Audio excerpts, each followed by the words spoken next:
Huni, what were you thinking going out by yourself?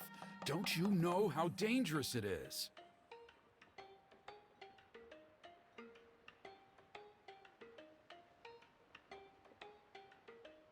It's okay. Toba helped me. And we met some kind strangers who helped us. And Kind strangers? What made you so sure they were so kind, huh? Oh, I suppose they had kind stranger written on their foreheads? yeah, actually, they did. In big, bold letters. Don't talk back to me. The Mountain King problem still hasn't been solved. What would I do if I lost you too? No dinner for you tonight. They were good people, Dad. Dinner or no dinner. Hello again, Huni. It's Miss Paimon and Miss Traveler. Dad, it's them. They're the ones who helped me. And I promised we'd take care of them if they came to visit. Oh, so you're the kind strangers. Well, I'm Trinidad. Apparently, you helped my daughter today, so if there's anything you need, just ask. As an elder of the Scions of the Canopy, I've got some influence around here. Now, I trust that you're sensible people who know better than to take advantage of their host's generosity. 1 million mora! At least you're a straight shooter. I can respect that much. Dad, please. They're not bad people. They've eaten at the same table with Kanich before. Be nice to them. Kanich? Wait! I heard that 2 mysterious travelers from afar showed up at the Stadium of the Sacred Flame. Are they you? And Paimon's the other.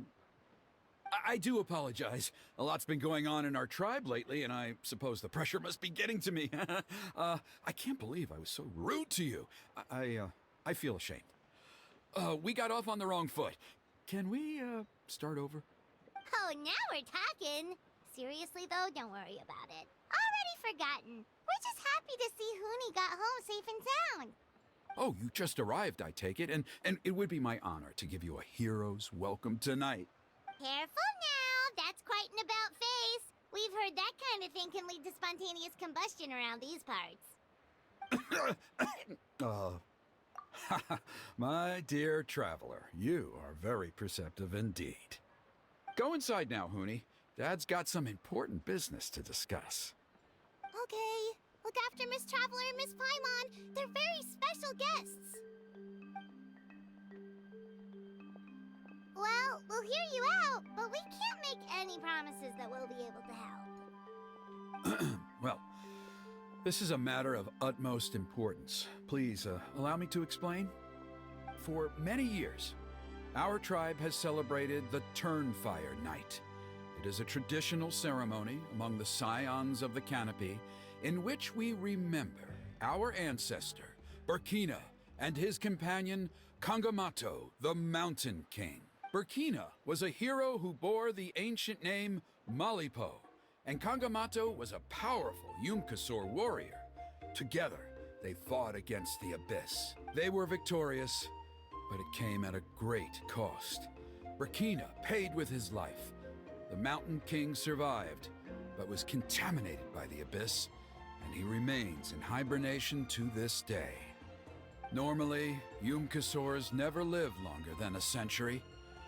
It is possible that the abyssal power is responsible for his unnaturally long lifespan. Oh, that's right. The Mountain King is a living symbol of our glory, but even this glory comes at a price. The abyssal power inside him is highly sensitive, and when it is disturbed, he awakens and flies into a blind rage, attacking anything that moves. So, besides the ceremony, another important part of Turnfire Night each year is cleansing the abyssal power inside the Mountain King so that he will remain sound asleep. However, Abyss-related incidents have been on the rise in Natlan lately, as I'm sure you're both aware. As a result, it has become increasingly difficult to keep the Mountain King in hibernation. Only 5 months have passed since the last Turnfire Night, and he's already showing signs of instability.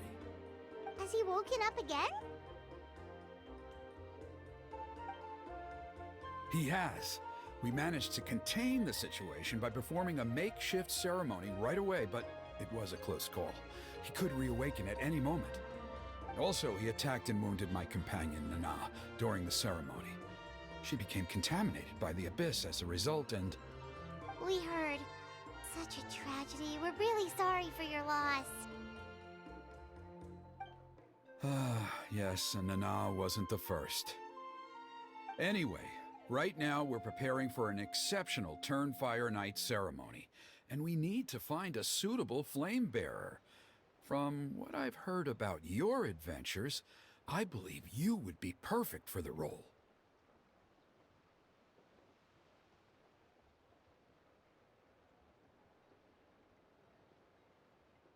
Of course. Plus, he's a bona fide hero who inherited the Malipo name. Oh, you mean Kinich? Yes, he's the one. A hero, worth his weight in gold. And unfortunately for us, he's all too aware of that. No prizes for guessing what he said when I asked him to host a Turnfire night outside of the annual schedule. An exceptional ceremony? Oh, I'll have to charge an exceptional price. I swear, no other concept exists in that boy's brain.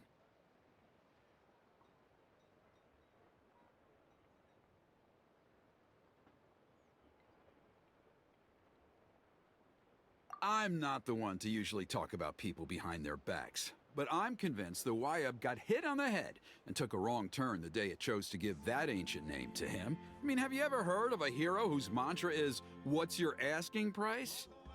Oh, and don't get me started on that insufferable Ahau he hangs around with. Thinks he's God's gift to mankind. Pompous fool. Yeah, Paimon has to agree on that last part.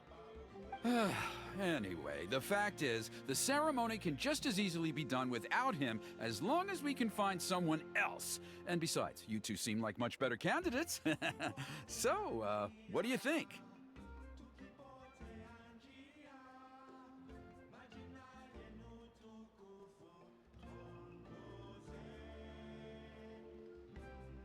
Wonderful! I can't thank you enough.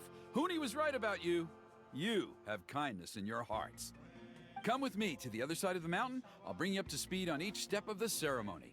As experienced warriors, I'm sure you'll pick it up in no time.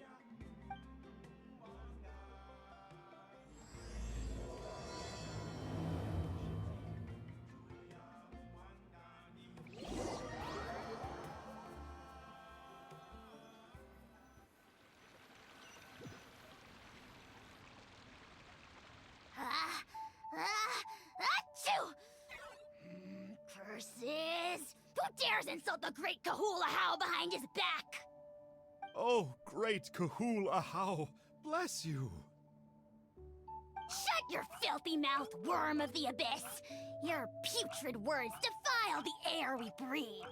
You make the almighty Dragon Lord, Kahula How, sick to the stomach! Speaking as a member of the Abyss Order, that's music to my ears. Exactly the kind of reaction we're going for. But on a personal level, I gotta say, it's pretty hurtful. Ugh, never have we heard such brazen blustering from someone who is inches from death! Up yours, Four Eyes! We spit in your face! Okay, well, that I am at a loss to explain. How do I manage to stay so chirpy and cheerful? I can only guess it's some kind of powerful magic. But I digress. Mr. Kinich, I admit it, you, sir, are a legendary hunter. Still, the only reason you caught me is that I was reluctant to run away. You see, I'm very interested in the lore of your tribe. Okay. Is that it? Kay? Aren't you intrigued to know what it is about you guys that prompted a visit from the Abyss? It's the extreme sports! The other day, I narrowly avoided getting hit by a very brave soul who just leaped off a cliff. I think you call it bungee jumping? Anyway, I was very impressed. That is what I call embracing the spirit of adventure. Look, I even did a painting inspired by the bravery and freedom of the scions of the canopy. You scum-sucking swine! I swear, if you go bungee jumping, it'll be without a rope! Head first off the tallest cliff, with a band of hunters on your tail, and nowhere left to run, and a bottomless cesspit waiting for you on the ground. You say that, but I get the sense that Mr. Kinich isn't planning to take my life right now. On top of that, I'm tired of spying on you from afar. So why don't we just negotiate a comfortable operating distance that works for both of us? I've heard that the most important thing in human relationships is to respect each other's boundaries. What do you say, Mr. Kinich? Or, you could tell me what it is you're really after. What? And then I'll name my price.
The abyss contamination is back.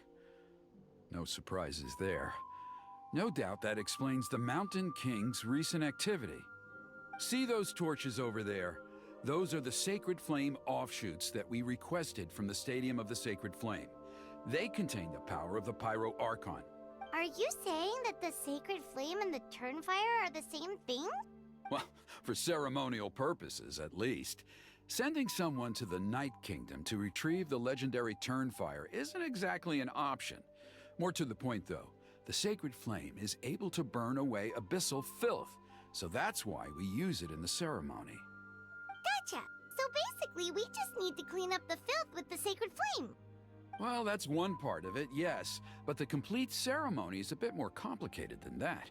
First, the flame bearer must collect a kindling of the sacred flame from the starting point, then use a grappling hook to fly up into the sky and light each of the sacred flame pillars. Then, they must go down into the canyon, all the way into the cave where the Mountain King slumbers, lighting braziers and the final altar along the way. The most skilled flame bearers can accomplish all of this without touching the ground once. As much as I hate to admit it, Kinich is capable of this. Wow! He can do all that flying without ever falling to the ground? Well, of course Paimon can. It'd be much harder for you guys. Well, don't worry. It's not a requirement of the ceremony. You're allowed to touch the ground. The only thing you're not allowed to do is turn back. The flame bearer must always keep moving forward. You can't skip a pillar, then come back to it after lighting the next one. To do so would be to disrespect our ancestors. So, what actually happens if you do turn back? Surely the fires don't just go out. If you're not careful, you might get burned. What about today then? Does the same rule apply? Oh no, don't worry. Today is just a practice. The order doesn't matter. You just need to take the sacred flame, cleanse the filth, then go light all the braziers. Are you ready?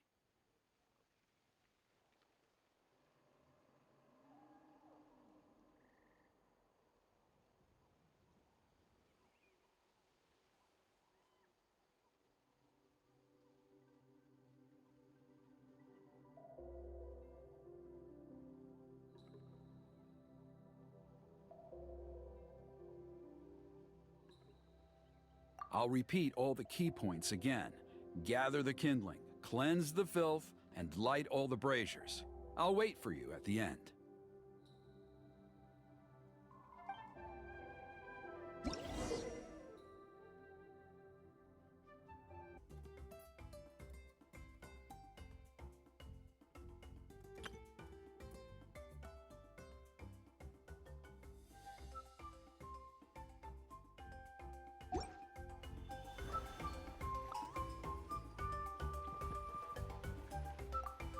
Alright, let's use this kindling to complete our mission. There's abyssal filth over there. Let's burn it away with the sacred flame.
Clouds high, the birds call, one with nature. Stars, shine for me. The night is cold. Wretched vermin!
should be all the braziers. Let's regroup with Trinidad.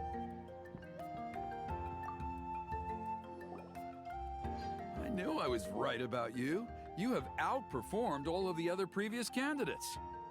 If there was an ancient name for outstanding flame bearers, I'm sure the Wyab would consider you for the honor. Yeah, although it would probably take Paimon quite a bit longer. All right, now there's still a few days left until the ceremony, and I should probably get back so I can inform the chief and the other elders that I have found the flame bearer we need. Oh, you mean they've still got to sign off on it? Some of them are still hoping we can come to an agreement with Kinich, but that's only because they haven't seen you in action. Still, I'm the one responsible for securing a flame bearer, and my recommendation is you. Just for Paimon's own peace of mind, are you sure it's not going to be a problem having Outlanders take on such an important role in your ceremony? See that place over there? There was a time, long before the age of Burkina and the Mountain King, when we, Scions of the Canopy, called that our home. After a period of upheaval, our ancestors were forced to move away. Now, it has become a place where our youths go to develop courage and kindle a spirit of adventure. If we fail to keep the threat posed by the Mountain King at bay, it might not be long before we have to move again and find a new home. So, to answer your question, I think everyone will agree that you are the right choice. Fair enough. Desperate times call for desperate measures. I'll need you to drop by my place at some point before the ceremony, if that's all right. There are still a few final details that we need to discuss. Okay, see you later then. You have my gratitude. We've helped out with a lot of other local festivals before, but this one feels a little different. Anyway, let's take a break before heading back to Trinidad's place.